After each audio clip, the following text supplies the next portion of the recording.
Curah hujan bulan September tahun 2022, Provinsi Jawa Timur diperkirakan berkisar antara 4 hingga 387 mm dengan sifat hujan pada umumnya atas normal.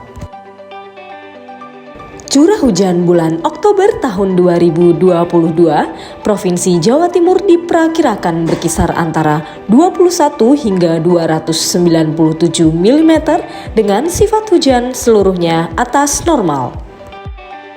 Curah hujan bulan November tahun 2022, Provinsi Jawa Timur diperkirakan berkisar antara 42 hingga 596 mm dengan sifat hujan pada umumnya atas normal.